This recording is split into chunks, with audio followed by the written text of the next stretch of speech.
Important بات یہ ہے کہ سورہ نساء 4، ابھی میں ایک سیکنڈ سر پلیز ایک سیکنڈ. سورہ نساء 4 آیت نمبر 11 جو ہے، اس کے اندر دیکھیں گنتی اللہ تعالیٰ نے کیسے شروع کی ہے کہ اگر تمہاری ہو 2 نساء، 3، 2 یا 2 سے زیادہ نساء ہوں تو ان کے لیے 2/3 یعنی 66.6.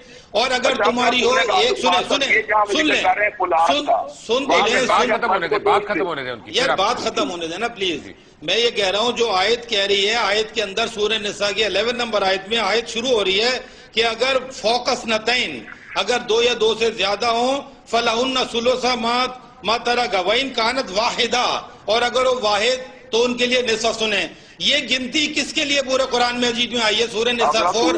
سن لیں مجھے بات پوری کرنے دیں پلیز، مجھے بات کرنے دیں، پوری تو کرنے دیں، کی بات پوری ہونے دیں، پوری کرنے دیں. میں یہ کہہ رہا ہوں کہ یہ جو گنتی ہے کہ اللہ تعالیٰ نے جو سٹارٹ کی کہ پہلے بات کی ہے 2 یا 2 سے زیادہ ہوں تو 66.6 اور اگر ایک ہو تو نصف. یہ گنتی کس لیے آئی ہے؟ سورہ نساء 4 آیت نمبر 3 میں بیویوں کے ساتھ لکھا ہے.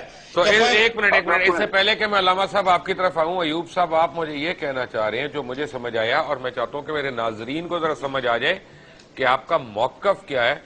آپ یہ کہہ رہے ہیں کہ اگر یعنی مرد اور عورت کا حصہ جو ہے وہ برابر ہے جائیداد کے اندر؟ میں یہ نہیں کہہ رہا، میں یہ کہہ رہا ہوں اگر میں مروں گا تو میری بیوی کو 50% جائے گا اور میرے اولاد کو جو بچے گا اس کا ریشو کے حساب سے 1:2 ریشو کے حساب سے میل اور فیمیل میں ڈیوائیڈ ہو جائے گا اور میری مدر کو 1/16 جائے گا. یہ آپ کہہ رہے ہیں. اب یہ میں علامہ کہہ رہا صاحب کی ہوں بات قرآن کی اس آیت کی بنیاد پہ 11 اب علامہ صاحب کی بات سن لیتے ہیں. جی انہوں نے کنٹیکسٹ کو نکال دیا. اب ذرا سنیں بات. جی قرآن میں یہاں پہ جناب 3 طرح کے شعبہ ذکر کیا ہے. سب سے پہلے اللہ نے اولاد کو ڈسکس کیا ہے اور اسی آیت میں اللہ نے والدین کا واضح طور پہ باپ اور ماں کا ذکر کیا ہے اور اس کے آگے زوجہ اور بیوی کا ذکر الگ سے کیا ہے. جو پہلی آیت ہے وہ یہاں شروع ہوتی ہے یوصیکم اللہ فی اولادکم للذکر مثل حظ الانثیین فإن کن نساء فوق اثنتین فلہن ثلث ما ترک. یہاں پہ اللہ تبارک و تعالیٰ یہ فرما رہے ہیں کہ اللہ تعالیٰ تم کو تمہاری اولادوں کے بعد وصیت کرتا ہے کہ مردوں کو حصہ ملے گا 2 عورتوں کے برابر. کیا کرتا ہے؟ سوری مجھے ایسا بولیں گے مجھے تاکہ مجھے سمجھ بھی آتی رہے. مردوں کو اللہ تبارک و تعالیٰ وصیت کرتا ہے تم کو تمہاری اولاد کے بارے میں. اوکے. للذکر مثل حظ الانثیین کہ مرد کو حصہ ملے گا 2 عورتوں کے برابر. ٹھیک ہے. فإن کن نساء فوق اثنتین اور پھر اگر ہوں عورتیں 2 سے زائد فلہن ثلث ما ترک تو ان کو 2/3 ملے گا. وإن کانت واحدۃ فلہا النصف اور اگر ایک ہے تو اس کو نصف ملے گا. ولی ابویہ لکل واحد منہما السدس اور میت کے ماں باپ میں سے ہر ایک کو دونوں میں 1/6 حصہ ملے گا. ان کان لہ ولد اگر اس کا بیٹا ہے اس کی اولاد ہے فإن لم یکن لہ ولد ووارثہ ابواہ فلأمہ الثلث اور پھر اگر اس کی اولاد نہیں اور وارث ہے اس کے ماں باپ تو اس کی ماں کو 1/3.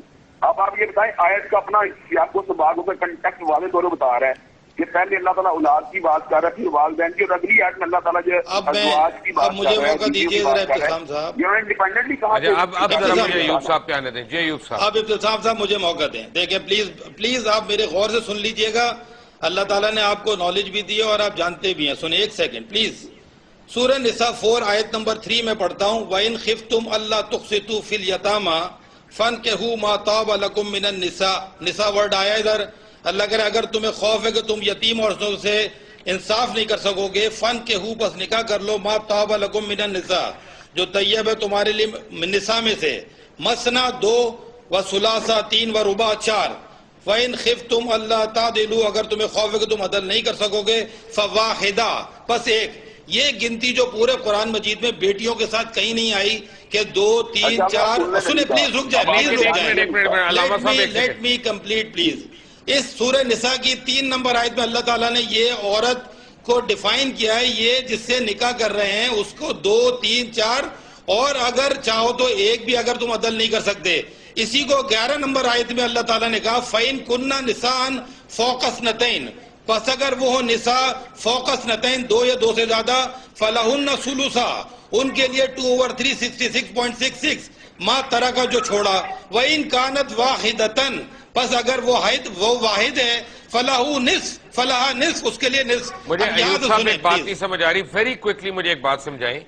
یہ آیت نمبر 12 جو ہے سورۃ النساء کی جس کو آپ کوٹ کر رہے ہیں اور آپ کی مجھے باتوں سے لگ رہا ہے کہاں پہ بیوہ عورت اسپیسیفائی؟ جی میں وہی تو بات سمجھا رہا تھا. سنیں, جب 11 نمبر آیت میں آپ پڑھتے ہیں تو وہاں سے آپ کو پتہ چلتا ہے کہ 2 3 4 اگر ہو نساء اور 1. اچھا, اور جب 12 نمبر آیت میں جاتے ہیں تو آپ کو جو سب سے امپورٹنٹ پوائنٹ ہے اس میں, وہ میں بار بار ریز کر رہا تھا, اس میں لکھا وَلَكُمْ نِصْفُ مَا تَرَكَ أَزْوَاجُكُمْ, اور تمہارے لیے آدھا جو چھوڑا تمہاری ازواج نے, بیویوں نے, ان لم یکن لہن ولد, اگر نہیں ہے ان کی کوئی اولاد.